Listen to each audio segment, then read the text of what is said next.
Hello everyone, मैं आशा करती हूँ आप सभी ठीक होंगे। मैं प्राची गौतम आप सभी का स्वागत करती हूँ आपके अपने YouTube channel study with nature में। तो चलिए ज़्यादा देर ना करते हुए आज की क्लास शुरू करते हैं। तो जैसा कि हमने अपने हिंदी के पिछली दो क्लासेस में पढ़ा, हमने अपनी हिंदी की पिछली दो क्लासेस में हिंदी भाषा का विकास किस प्रकार से हुआ है इन सब के बारे में पढ़ा। तो आज हम हिंदी भाषा का विकास से संबंधित जो भी प्रश्न बन सकते हैं या फिर बने हैं आज तक की परीक्षाओं में, उन सभी को जानेंगे। तो चलिए शुरू करते हैं।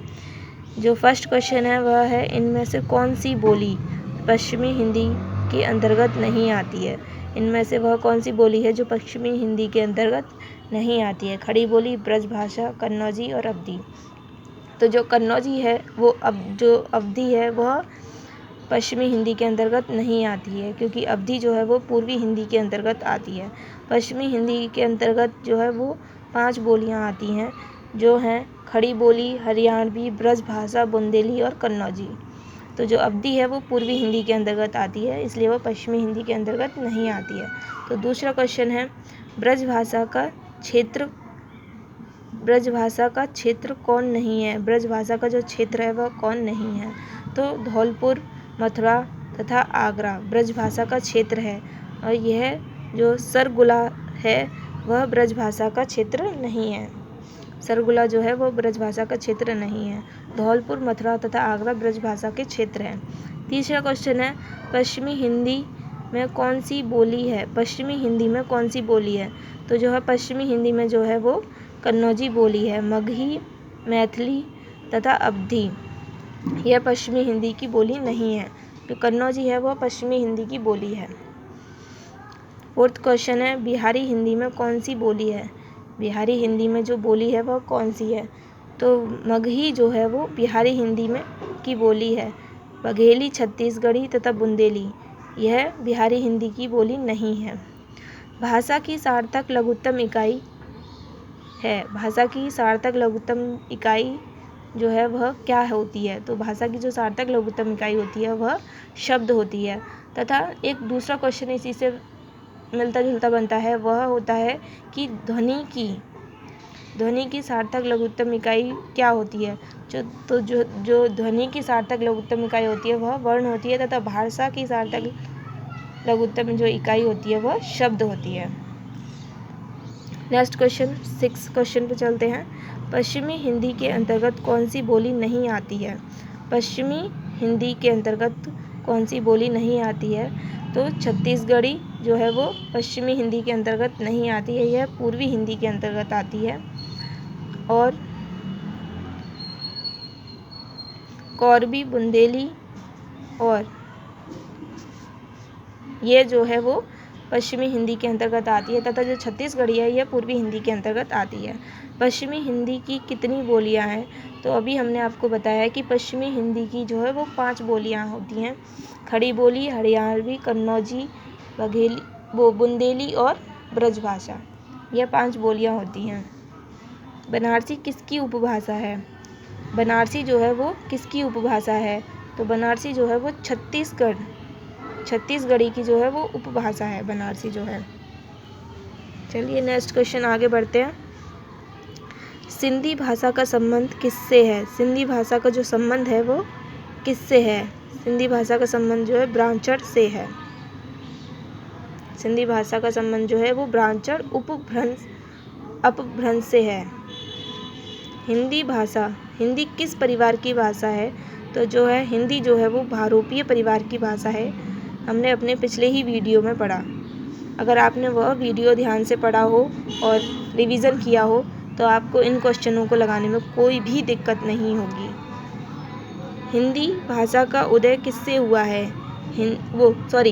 कौरवी भाषा का उदय किससे हुआ है। जो कौरवी भाषा का उदय है वो पश्चिमी हिंदी से हुआ है।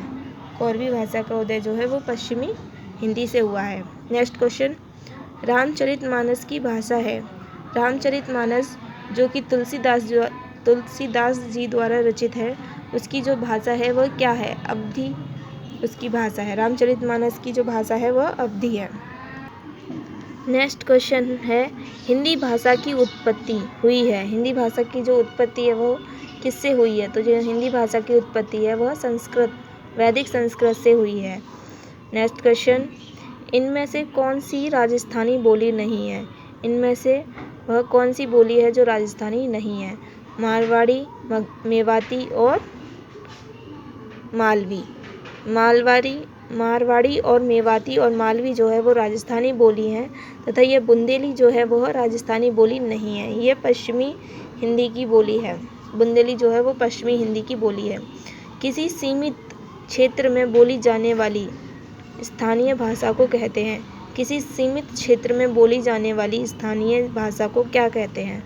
तो किसी सीमित क्षेत्र में बोली जाने वाली स्थानीय भाषा को जो है वो बोली कहते हैं। नेक्स्ट क्वेश्चन, पूर्वी हिंदी का विकास इनमें से किस अपभ्रंश से हुआ है? जो पूर्वी हिंदी का विकास हुआ है वह निम्न में से किस अपभ्रंश से हुआ है? तो वह अर्धमागधी अपभ्रंश से हुआ है। नेक्स्ट क्वेश्चन, कन्नौजी हिंदी किस उपभाषा की एक बोली है? कन्नौजी हिंदी जो है वो किस उपभाषा की एक बोली है?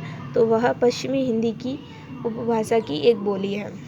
नेक्स्ट क्वेश्चन, भाषा के संबंध में असत्य कथन कौन सा है? भाषा के संबंध में जो है वो असत्य कथन कौन सा है? भाषा सामाजिक संपत्ति है, भाषा अनुकरण सादृश्य है, भाषा परिवर्तनशील है, भाषा पैतृक संपत्ति है। तो जो गलत कथन है वह है भाषा पैतृक संपत्ति है, क्योंकि भाषा कोई हमारी पैतृक संपत्ति नहीं होती है। नेक्स्ट क्वेश्चन, पूर्वी हिंदी की बोली नहीं है। पूर्वी हिंदी की जो बोली है वह क्या नहीं है? तो अवधी, बघेली और छत्तीसगढ़ी जो है वो पूर्वी हिंदी की बोलियां हैं, तथा यह जो भोजपुरी है यह पूर्वी हिंदी की बोली नहीं है, यह बिहारी हिंदी की बोली है। नेक्स्ट क्वेश्चन, कोरबी बोली को कहते हैं। कोरबी बोली को क्या कहते हैं? तो कोरबी बोली को खड़ी बोली कहते हैं। इसका राइट आंसर होगा खड़ी बोली। नेक्स्ट क्वेश्चन, निम्नलिखित में से कौन भारोपीय परिवार की भाषा नहीं है? निम्नलिखित में से कौन भारोपीय परिवार की भाषा नहीं है? तो यह जो मलयालम है यह भारोपीय परिवार की भाषा नहीं है। चलिए आगे बढ़ते हैं। 23 क्वेश्चन है, हिंदी दिवस किस दिन मनाया जाता है? जो हिंदी दिवस है वह किस दिन मनाया जाता है? तो 14 सितंबर को हिंदी दिवस के रूप में मनाया जाता है। इसी दिन 14 सितंबर 1949 को जो है आर्टिकल 343 का के तहत हिंदी को राजभाषा घोषित किया था। जो है 14 सितंबर 1949 को आर्टिकल 343 का के तहत जो है हिंदी को राजभाषा घोषित किया था, इसलिए 14 सितंबर को हिंदी दिवस के रूप में मनाया जाता है। नेक्स्ट क्वेश्चन है, भाषा की सबसे छोटी इकाई कौन सी है? तो अभी हमने ये क्वेश्चन देखा, जो भाषा की सबसे छोटी इकाई होती है वह होती है शब्द, तथा वर्ण की जो ध्वनि की जो सबसे छोटी इकाई होती है वह वर्ण होती है। ध्वनि की जो सबसे छोटी इकाई होती है वह वर्ण होती है। मेवाती किस उपभाषा वर्ग की बोली है? मेवाती जो है वो किस उपभाषा वर्ग की बोली है? तो वह जो है वो राजस्थानी उपभाषा वर्ग की बोली है। नेक्स्ट क्वेश्चन, सही युग्म चुनिए। जो इनमें से जो है वो कौन सा युग्म है जो सही है?